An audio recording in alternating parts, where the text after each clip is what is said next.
All right, good morning, everybody. Welcome to the Coffee Run with John from ProCraps here on Casino Gaming TV. A lot going on, as always a lot going on, seems like on this show. Let's get right to it here and get to this. What's going to happen today? We're going to talk about this. The DI series starts tonight.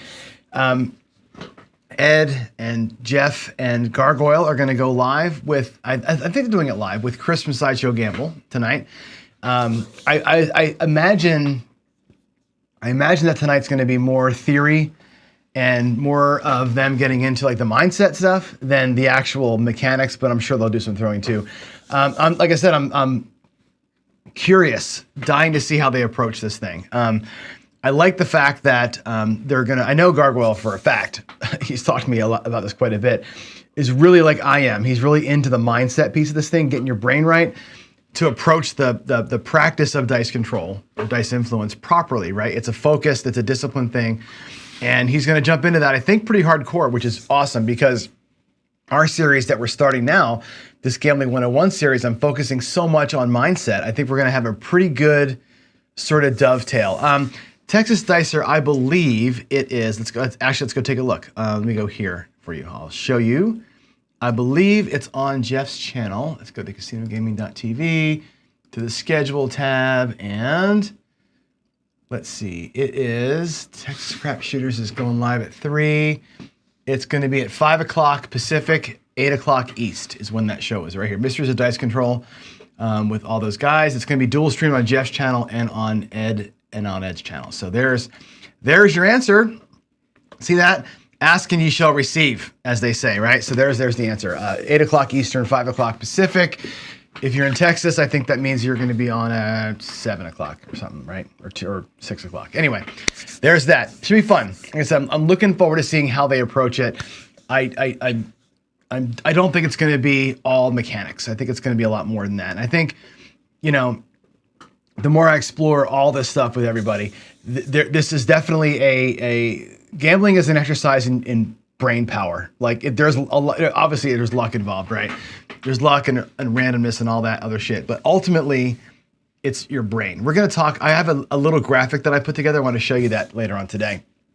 So you can see, I want to put some visuals behind what I said yesterday, and hopefully that it'll make some sense for us. Here we go. All right. Another announcement from me on the ProCraps channel itself. Again, a lot of changes coming, so I'm going to apologize to you again. As I download and re-upload videos and move them from playlist to playlist, you're probably going to get a bunch of phone alerts. It'll say, ProCraps released a new video. I didn't. Most videos that are going up there are old ones that I'm re-putting where they belong. So you may get, like the Dice Slow-Mo the other day, that was a repost of but I had to get it to the right spot. So you're going to get some of that stuff. Hey, watch some of the old videos again. Go back and watch some of my old stuff. I think you're going to actually like it. I mean, I changed the way that I explain things then and now, but it's the same message, right? So watch some of the old stuff. I think you'll enjoy it. One thing I'm going to do for sure is take down all the strategy videos and re-upload like 5 of them, right? I only really play 5 or 6 ways. People say to me all the time, how do you play in the casino? I'm going to upload for you the strategy videos that show the way that I play, which is a lot of what you see in the daily paycheck. It's going to be the odds maker. It's going to be a little bit of Dolly Latterson. It's going to be a little bit of Philly special, a little bit of 3-phase play. Not a whole lot. I don't do a whole lot of horseman, come ladder, odds maker, Philly special, Latterson. That's pretty much what I do in the casinos, right? So I'm going to put those videos up and explain the pros, cons, the grind, or the hammer that those things actually are in good detail, and leave it at that, right? The majority of that channel is going to be this Craps 101 through Craps 401 rather, which is like we're doing with the gambling series, like taking craps from the bare bones nails to a fully blown house, but not a bunch of strategies. It's going to be a bunch of like theory. How do you play it? What do bets look like? Ways to grow your stuff. That's how it's going to be. So I'm revamping that whole channel. So again, a lot of the same old videos will be there. I'm just going to move them, and you may get a bunch of alerts. So sorry about that in advance. I'll recap daily paycheck here in just a minute, and then we're going to jump inside your brain as we continue the psychology piece of the Gambling 101 series. Okay, so here we go. Next things up is the odds maker, and unfortunately, it's 4 and 3. Actually, that's wrong. No, it is 4 and 3. I guess this is day 6, right? Yeah, we only did 4 days left. I'm off a day. We just did 4 days last week. So we're 4 and 3. The nice thing about this one, and although it has gotten 3 losses, which is more than I'd like, we look at the average loss. The average loss is only 135. And if I can highlight that, because I think it's an important thing to highlight here, this 135 is a lot less than the average loss of 1,100 that we saw in the Dolly Latterson. The Dolly Latterson's average loss was 1,100, right? The Red Cross's average loss was 400, right? Here, even though we're on bad rhythm sometimes, today's a good day. We were on bad rhythm today. We lost that pass line bet a bunch of times. Even with the odds, we lost it. Even with a bad rhythm, this thing will tread water most of the time. Today, we lost $180, which is not a tie, right? We're minus 180 today. But honestly, losing 180 with, I think we had 8 shooters because my ATS was down a lot last $10. We had 8 shooters today.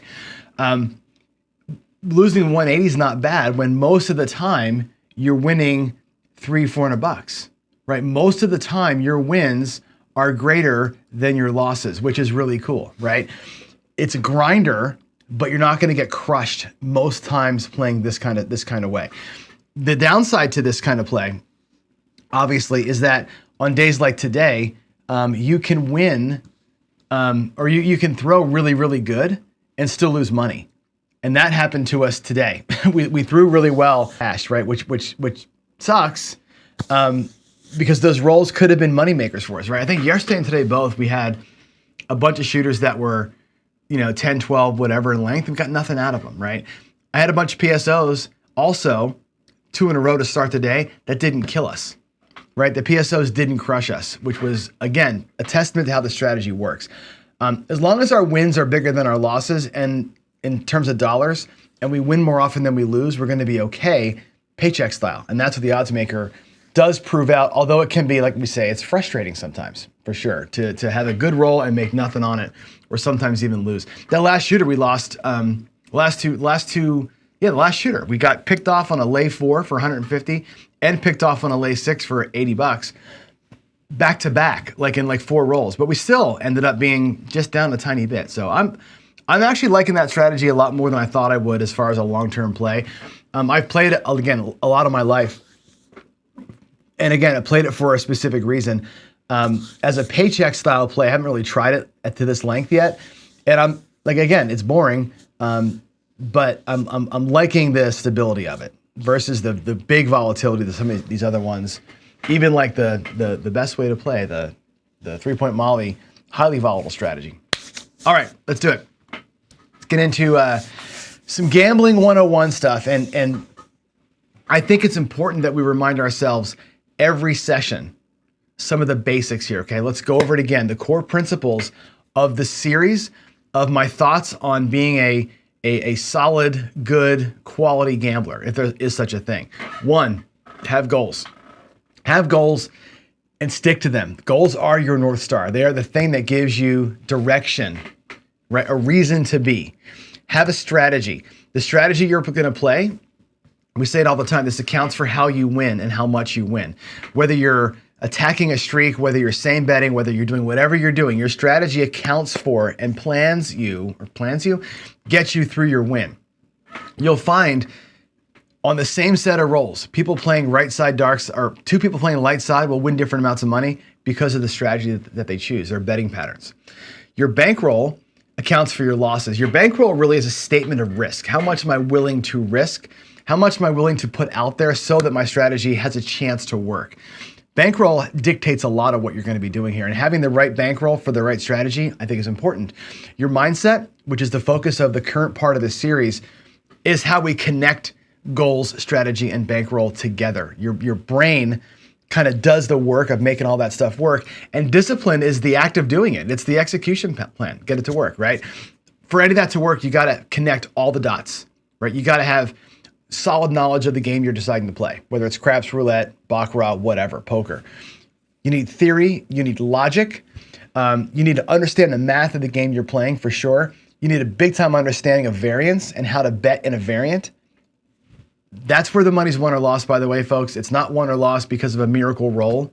or a hot series on the roulette table, it's run by attacking the variant. That's where it happens for you. And on top of all that, you need the guts, the ability to make what I call an informed decision, knowing all the facts, and walking when the time is right. The informed decision thing is a big one, right? We give you guests, interviews, information every day on this show and all the shows in the past. I'm giving you all of it, all the information I think that I can give, right? In every possible way. It's up to you to decide what to do with it, right? Either you're going to embrace it, you're going to live by it, you're going to ignore it, whatever. The information is yours for you to consume and you to use as you see fit. So that's, I think, an important piece of this. All right, let's move ahead.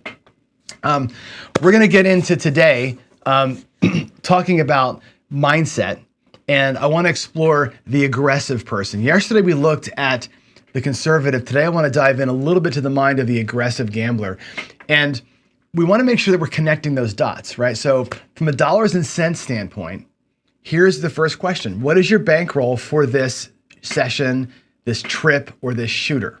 Okay, understand what your bankroll is before making your actual play decision.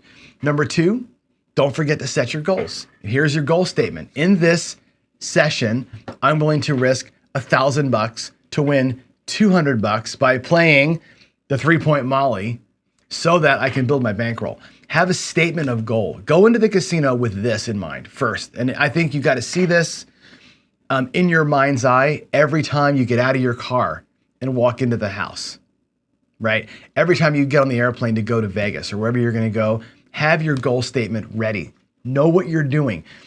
Have your bankroll prepared, have your goal prepared, and then the reality check is this. Does my personality type, does the way that I want to play match that bankroll that I've got with me in my pocket and the goal that I just set? That's wickedly important for you guys, okay? So all that said, who are you then? How do you connect those dots? Yesterday we talked about the conservative player, okay? Conservative players are super, like, they're going to hug their bankroll, right? They don't want to lose one dime. They're going to do everything in their power to play the way that I play a lot, which is grindy strategies, hybrid type things, hedging type things. In sports betting, they're going to bet both sides. They're going to take a parlay and the money line and the points on different, right? They're going to make it all happen, right? That's the conservative player. They're protective of that bankroll. They're going to do line betting and craps. They're going to play the short game most of the time, looking at regression strategies, that kind of thing. The aggressive player, who's going to be the focus of today's show, whether you're in craps, a right side or a dark side player, you're looking for heavy odds. You're looking to press hard. The aggressive player is going to hammer a streak. In roulette, the aggressive player is going to put $25 on red.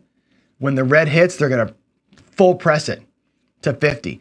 50 hits, full press to 100. 100, they're going to do like a parolee kind of business. They're going to just beat the crap out of it, right? On a craps table, an aggressive player may go all in, all the way across, huge bets, big time pressing, right? There's a mindset here. The aggressive player has a different mindset than the conservative player, much less concerned about their bankroll, right?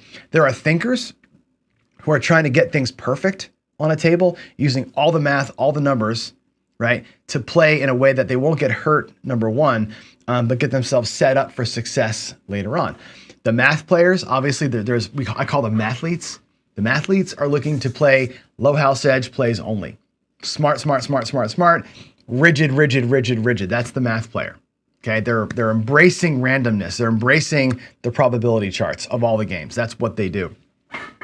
The bankroll hammer players are going to be the guys that have massive bankrolls, and they use that bankroll as a hammer. Like I say here, they use the bankroll to destroy the casino, right? Not strategy necessarily, not smarts necessarily, but they're just going to use that club to beat that table to death. That's the bankroll hammer. And finally, you've got your field players. And the field players are the ones that are looking at trends, trying to spot trends, trying to spot patterns and clusters and hammer those things in predictive ways. That's the field players. In poker, your field players are going to be the guys that can read people, and feel the deck. That's a little bit different than a field player on a roulette table following the numbers kind of thing. All right, so that's going to be where we are. Today, we'll look at the aggressive player. And I always begin these things by asking you to define yourself, right? What defines you as an aggressive player? Do you identify with the things you're about to see here, right? Do you have a bankroll to burn? I think the aggressive player has bankroll to burn. The aggressive player's lofty goals, I say it here. The lofty goal of the aggressive player is two things. One, fill their rack, fill their chip stack, right?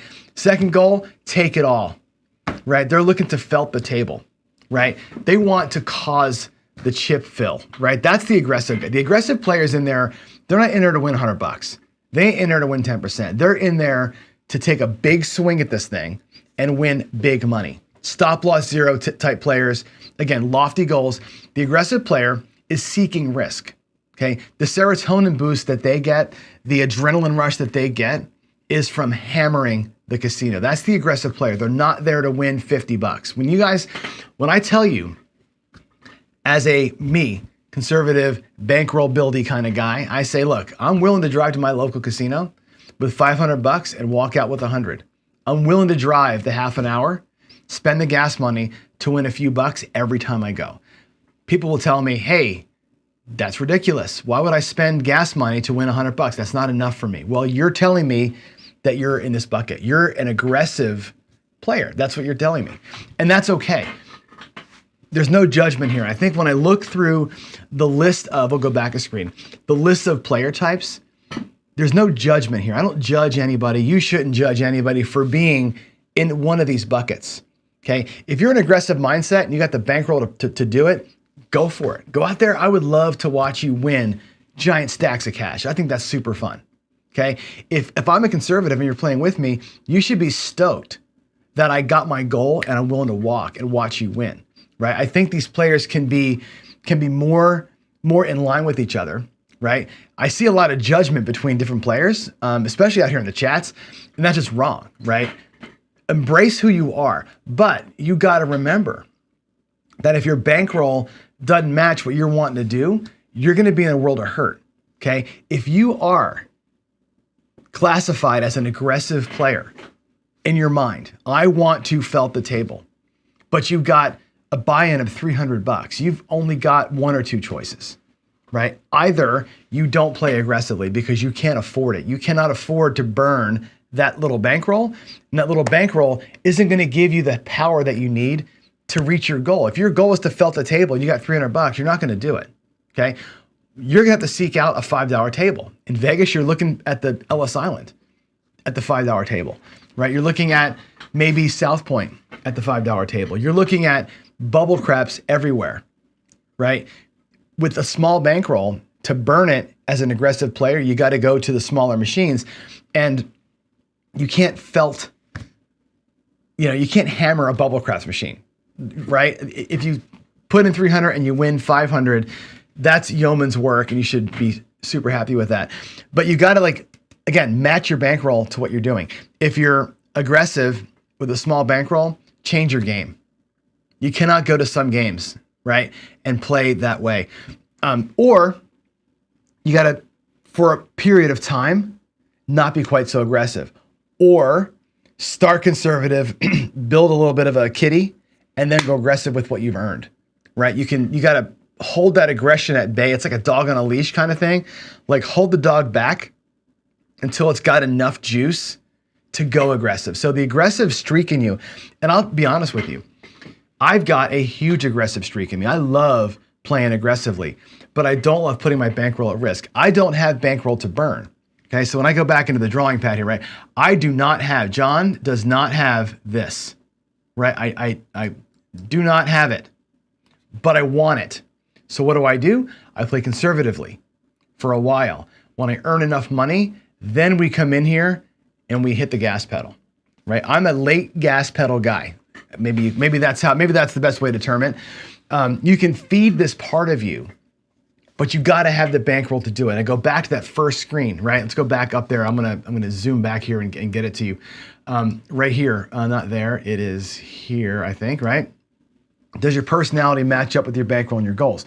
My goal is to win a bunch of money without the bankroll. I've got to change my strategy.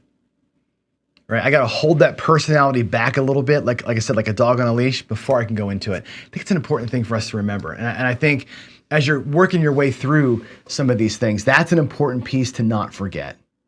Who you are is important. What you have is equally important. What you have has to match the who you are. Otherwise, you're going to feel like you're being forced to play in a way that doesn't match you, and it's going to suck the enjoyment out of it for you, number one, and it's going to make you not able to hit your goals. And I think matching your personality type with your bankroll is what allows you to focus on a goal.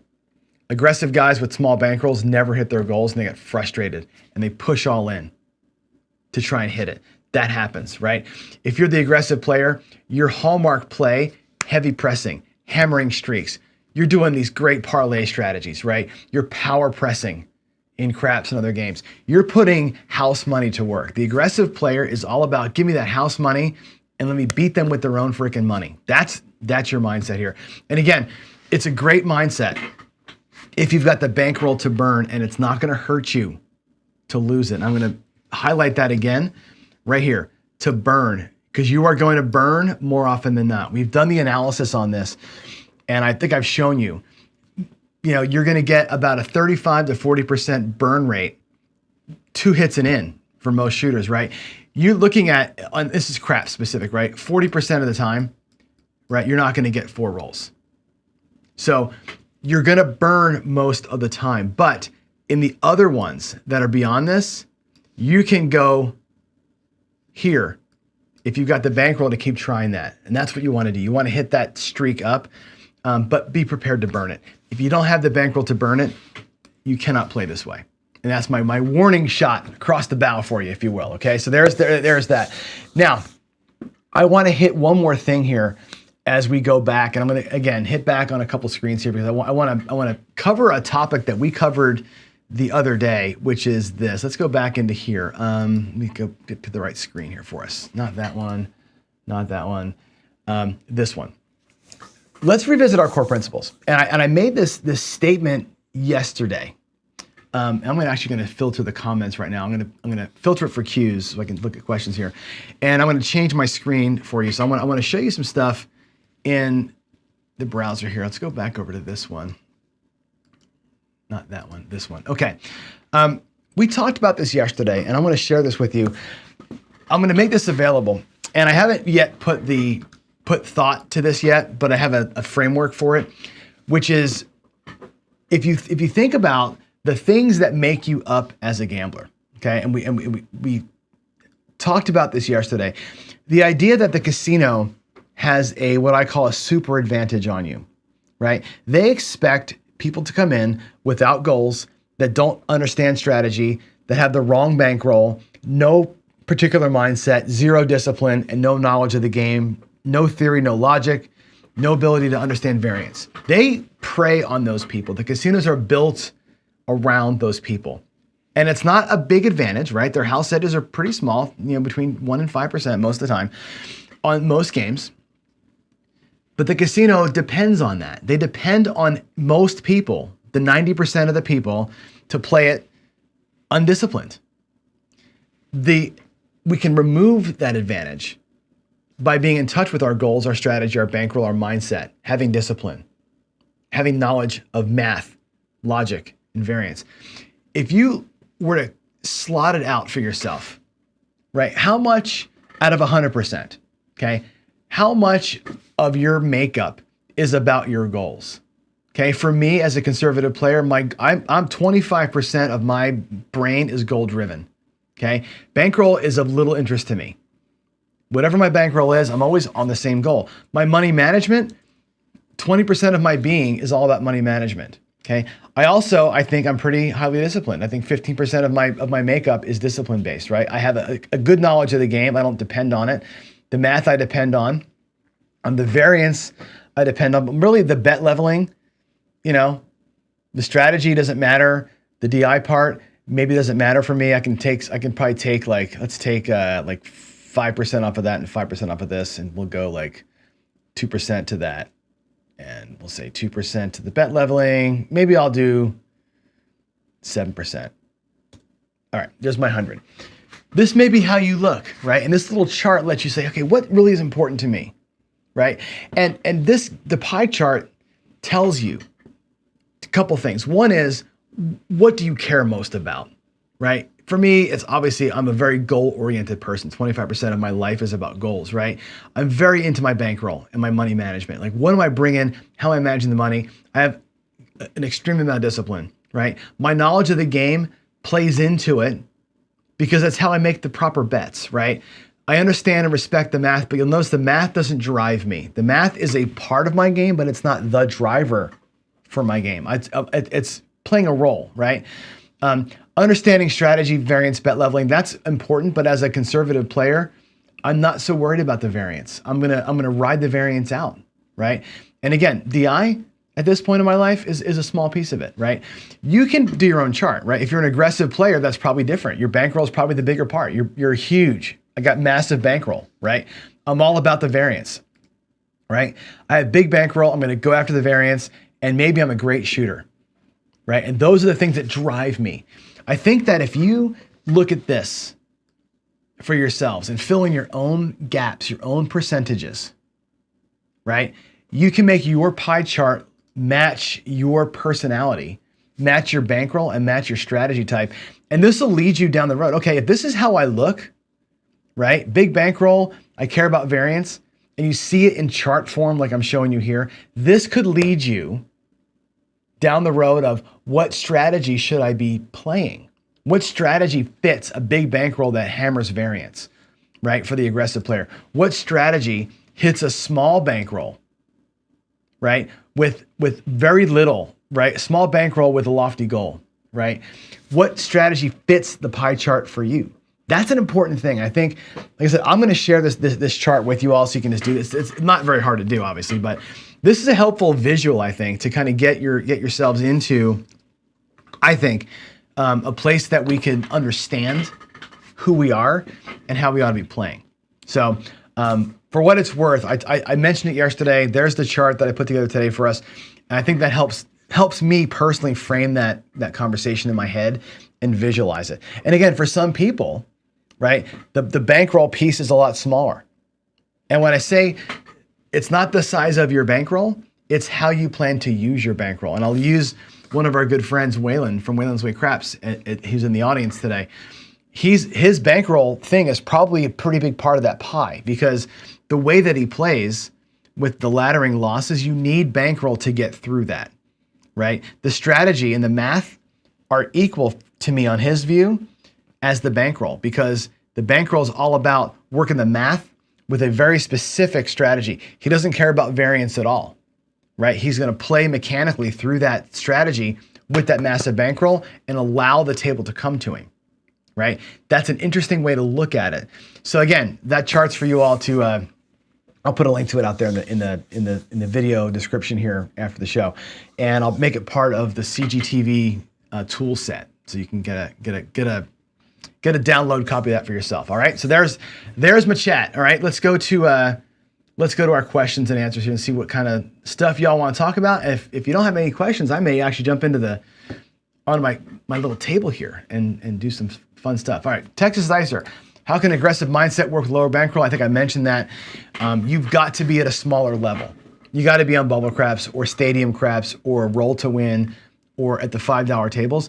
And I'll be honest with you. I'll show you a strategy back here in a minute that I love to play. I have a local casino that's a $5 table. When I get a chance to go there, this is the way that I play because it's a low bankroll, highly aggressive strategy. I'll give you a run at it. It's just fun to play. Matthew Jones asks, are there any aggressive or hybrid or hedge? Yes. There are aggressive strategies on the hybrid side. However, they're designed to feed you. So you're going to go light switch or you're going to go horseman or something like that for a small time. You're safe for a minute and then you can go boom and hit it really hard. I did a thing last month. We were doing we did the 6, 7, 8 and we did the storm strategies, which are both designed to give you a couple of rolls to get even, and then you can go ahead and destroy a table. And you got to build into your aggressive side from hybrid. Hybrid lets you become aggressive later. You're going to burn a few rolls early. but it's designed to get you into it towards the end. All right, there's the only questions that I see so far. How about any PC comments for anybody? My chair needs to be, it does. You know what's funny? This is gonna make you laugh. When I film videos, like the actual ones I'm trying to like, do a good like produced video of, I sit here and I get the creak and I go, lock in. My mind, I'm like, lock in, don't move, because I'm gonna get the squeak. I have a can upstairs, I just gotta go spray it. Just too lazy to walk up the damn stairs. All right, what else is being said in chat? Anything else you guys want to talk about? Let's see. I tried the storm a while back and did as well. Yeah, I did. I'm horrible with the storm, right? It was brutal, but it's the same idea. The light switch and the storm are the same idea. But the storm, you're not picking your number, right? The light switch, just go lay the 4 and get your 2 shots and roll it out. So, all right, why don't we go back to my table then? If you have any more questions, let's go back here and let's just play a little bit, have some fun. All right, let me go into here. I haven't done this in a while. We haven't had a little rollout in the morning show in a while, so let's do it. Let's play aggressively with a teeny tiny bankroll. We can actually do like a $300 bankroll. Let's do 3 black chips, $300. Actually, I'll do 320. 320. And let me take these out of the way. Let me get my dice. And let's see. I'm actually going to do. I'll set my rack up like I do. 100, 200, 300, and $20. Watch how I do this. We're going to go 20, 30. Let's get nickels there. I can do, I think, one more set. Yeah. 1, 2, 3, 4, 5, 6, 7, 8, 9, 10. Every slot is $32. That's $320 right here. Get to watch John be a complete rack nerd. Here we go. We're going to put $32 into the rack 10 times. Okay, and again, here's the conservative, aggressive guy, right? I'm bankroll managed, right? So I'm going to make sure that even though I'm being aggressive today in this strategy, we're going to be mindful of our bankroll and where we stand. Here's my $32. 10 times 32. Set that rack up correctly, and there you go. 1, 2, 3, 4, 5, 6, 7, 8, 9, 10 times 32, right? At the $5 table, put some lammers over here for our, hopefully, our profits. Turn the puck off. 32 across, nice and simple, right? $5 table, roll to win table, the, what do you call it? The roll to win table, or the shoot to win, bubble craps, or the stadium craps, whatever it is. This is a pure and simple low bankroll, hammer the table strategy. There's no regression here, really. There's not really going to be any kind of a 2 hit and out. This is just going to be, I'm going to let it run. And what we're going to do is what happened this morning. This morning on my other show, I had a repeater on the 4 and the 5 today, right? So we're just going to not care. We're just going to not really collect at all. We're going to try and just destroy a table. There's a 437 PSO, and it happens, right? $32 out of the rack, and we'll just do it again. Okay, no regression here. This is going to be an aggressive, small bankroll thing. There's the 9. Let's just take one number if we can, to the house. And at some point, I'll take $30 off the table. But really, we're trying to get one number to go to the house. $5 pays 7, or 5 pays $7. Okay, drop it up there. Take $2 back to the rack. And what I'm going to try and do again is build up $32 if I can. There's a 4, sweet, that pays $9. We're gonna drop $1 out of our rack to bring it to $15. Full press. And we're gonna do it on these numbers, an 8, that pays $7. Now with the 6 and 8, I'll grab the hard way along with. And again, we can actually visualize it back here. We have 1 8, 1 5, 1 4. I want you to think in your head about the repeater value. You need 4 4s, you need 5 5s, you need 6 6s or 8s. That's the hammer, the money shot, right? If we can avoid big red for a minute, there's a 10. Again, we'll drop a buck. It pays 9, 10 for 1, goes to 15, and there's 1 on the 10. Now, if you're thinking about, okay, let's play, to answer Chris's question before, how do I feel right now about where I am? Well, I can pull back here. If I wanted to regress, there's 15, there's $31. If I take this back here, guess what? I've recovered that shooter's money, but I got to restart my counter. So if you want to be whoever asked the question, a hybrid or a conservative aggressive, right? Pull your four hits typically gets you back your money, right? And then you can go back out, pull it back down, and start from 4 rolls behind. Or you can just say, screw it, I'm here to cause damage.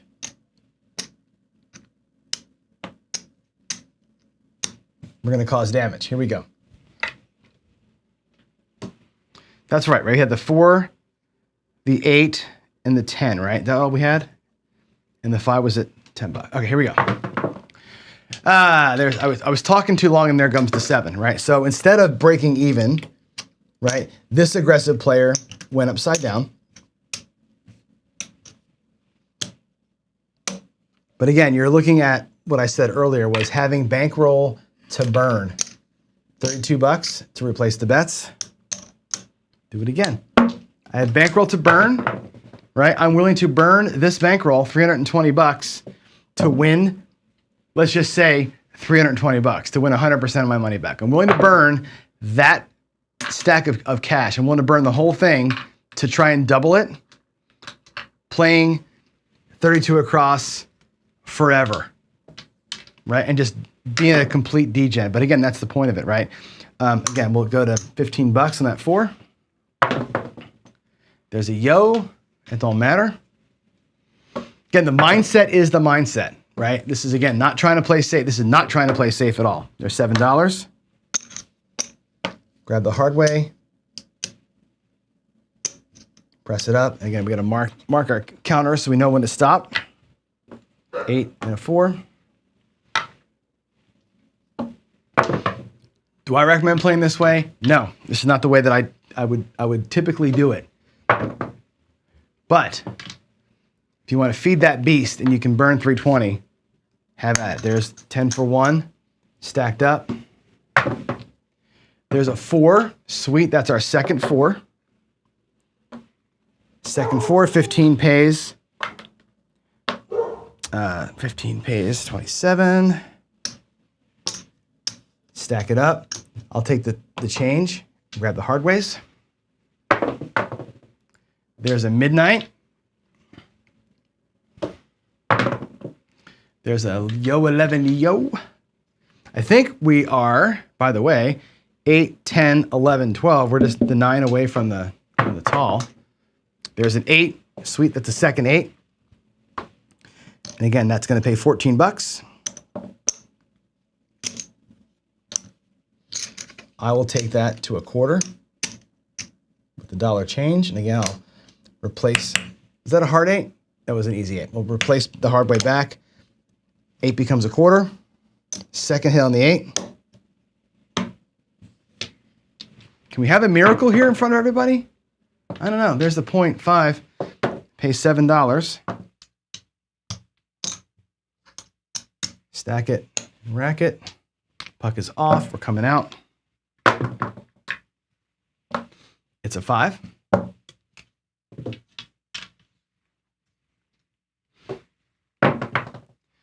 There's another 5. Look at that. The 5 repeats. 3 5s in a row, basically, right? That's going to pay $14. We'll do 15 for 1 and make it a quarter. Puck's off. 10 or 9. There's your tall. There's your tall. Beauteous. There's a 6. All right, that's our first 6. Pay 7.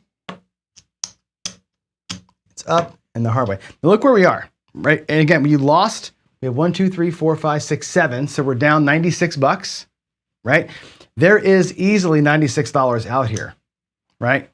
If you want to be like super conservative bankroll wise, right? Pull the money back, replace your rack and start again. That's totally fine. Know what you have out here. There's 15, 20, 40 is 60, plus 50 is 100, and $12 is out here. $116 is out here, right? You've got enough to pull it all back. And actually, if you look at it like that, you're actually up about $8 right now, believe it or not. But this is an aggressive play. We're going for the repeater, for the natural repeater. Right? I call it the DIY repeater. There's, of course, I'm talking about, there's your 7, okay? Had a chance to get even, but again, if you're wanting that adrenaline rush, right, this player, this is how they play, right? And some of you are out there going, oh my God, get off the table.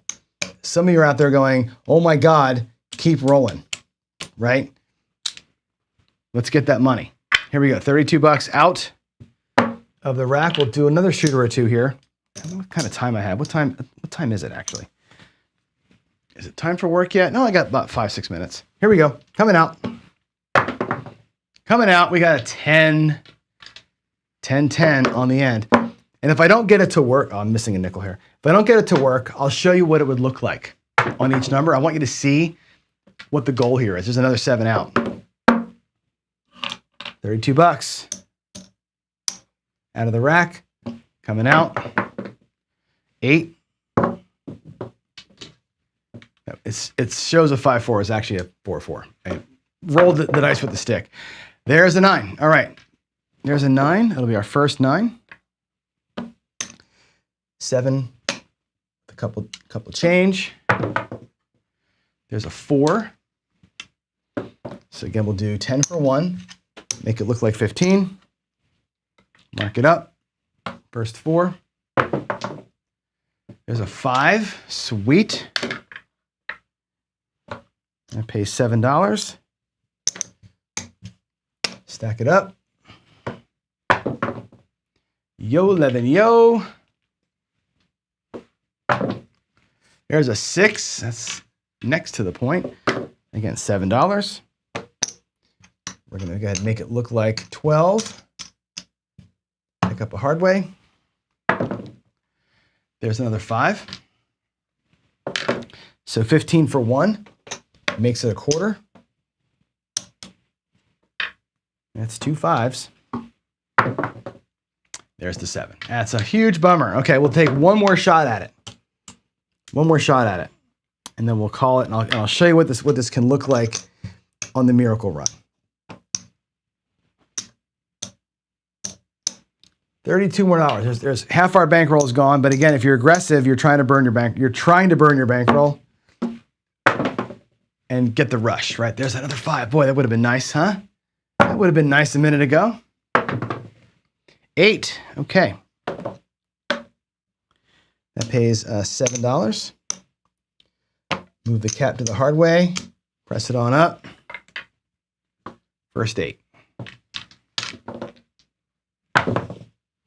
7 out. Boy, oh boy, oh boy. That was a 4-3-7. I rolled it. All right, we didn't get it. Let's take a look though.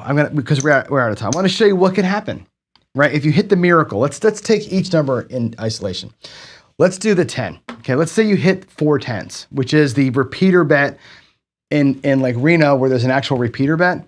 If you had $5 on the repeater 10, I think it pays 60 to 1. Okay, watch what happens here.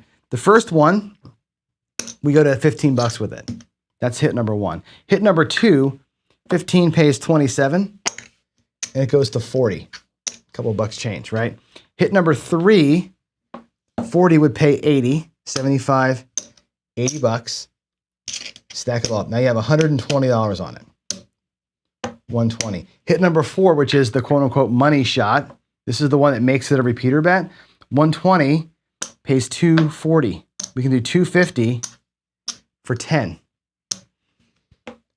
That $10 turns into 360 bucks. Okay, not bad. Not a bad little payday there, right? On that one there. On the 9, first one pays 7. First it pays $7, you stack it on up. The second hit of the 9, we drop 1, 15 for 1, it goes to a quarter. The third hit on the 9, 25 pays 35, and it goes to 60. The fourth hit on the 9 pays $84, 74, we'll do $85, and we'll stack it on up. There's 100 and 40. And the fifth hit on the 9, what does that pay? Well, 100 pays 140, and 40 pays 56. Okay, so it's 196. So you can just say 200 for 5. We'll call it like that. And again, you're at 300 and 340 roughly on that 9. If you can catch 5 9s from $5 and you just hammer, right? It's a $300 and some win, right? That either one of these things covers your entire day of buy-in, right? If you happen to get that early, you're doing great. Catch 2 of these things, you double your bankroll. That's the idea, right? The 6 and 8 work the exact same way. There's no difference here, right? The first hit of the 8 pays 12 or 7 and it goes to 12. The second hit on the 8, that 12 pays 14. We drop a buck or take a buck and make it look like a quarter. The third hit pays 29. Stack it right up to 54. The fourth hit, 50, 60, $3. Right, and your full press from there is 100. And what is it, 102? Yeah, 102 you go to keep it easy. 102. I'm sorry, 102, my bad. 102, we can go to 114, my bad, 114. All right, the fifth hit, which is again the natural, you're looking at what does that pay? That pays 134, I think it is. I think it's 134, 135 for 1. I think that's what it pays. And then we go to 240, 225, 240. Your last one pays 280, right? 275. The sixth hit, the money shot, boom, pays 280. And again, you're at 400, 500 and change, right? Again, 5 of these or 6 of these, 5 of these, 4 of those, and you can double your bankroll. That's the aggressive, crazy way to play with a tiny bankroll, right? Burn your 320, have a good time at it. You get 10 cracks at somebody doing something special, right? If you happen to catch a run tonight, that's great. If you don't, whatever, you burn your 320. And at the bubble craps level, you can do the same thing with dollars, right? If you want to sit there and have a wild time, you can go $6 across and pull the same move. $6 across, the same move. Again, 4 hits of the 10. It's not that bad, right? 1 pays 2 on hit number 1. 3 pays 6 on hit number 2. Hit number 3, 9 pays 18. We'll do a 20 for 2. Make it look like $27. And hit number 4, the magical one, pays $54. Right? You turned $1. Look at that. You turned $1 into $80. Right? From a buck on a bubble craps machine. Okay? You can have fun and be aggressive with a small bankroll. Have a good old time. So there's your example. Do I recommend doing that out of the gate? No, right? That ain't my style, obviously. But if you're looking for a style to play, and again, to answer the question, how do you play super aggressive with a little bit of money? There's an answer. Just let it roll, right? Burn. It solves that let me burn my bankroll idea, right? That's the idea, is that it's designed from the outset to burn the bankroll. So there it is. I'm going to rewind a little bit. 2 things in the final thoughts. Number 1, don't forget, understand your bankroll, understand your goal, understand who you are, marry the 3 up. That's the point. If one of those things is off kilter, you're going to have a problem. If the bankroll is too light, or if your goals are too lofty, you're going to have a miss. You're going to miss things when you go to try this thing.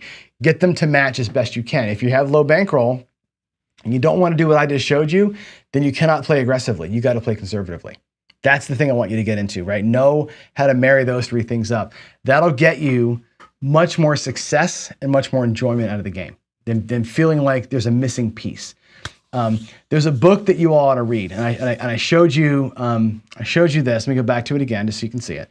I showed you this chart here, which is like filling the pie chart full of the things that make up your psyche. These things over here. That's how this chart is fed.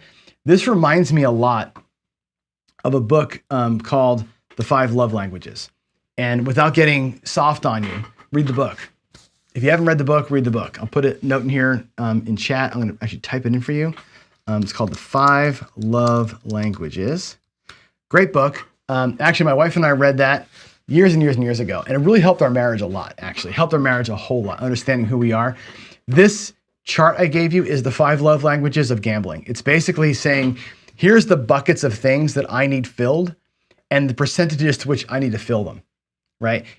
Being in touch with that really helps your life at the table. And I want you to that's my final thought. Go read that book and fill out the chart that way.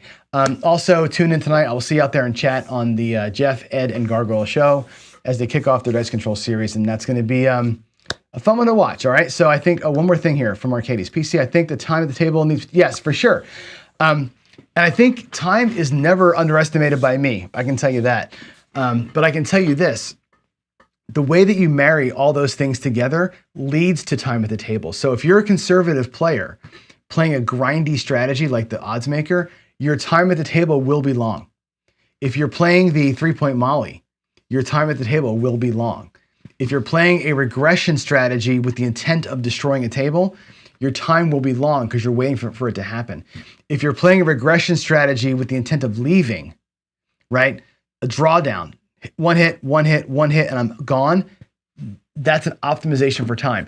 I think that can be included in that chart for sure, or something to consider at least. But your strategy accounts for that. Your strategy you're playing accounts for the amount of time. But you're right. Time is the biggest, in my opinion, the biggest enemy there. So, all right, folks, I am out. You'll have a great day. Thanks again for watching, and I will see you tomorrow morning again for the daily paycheck. Hopefully, we have a better day tomorrow, and the coffee run where we're going to talk tomorrow about the thinker, the skill and luck style thinker craps player. So, with that said, you'll have a great day. I will see you in the morning. Bye.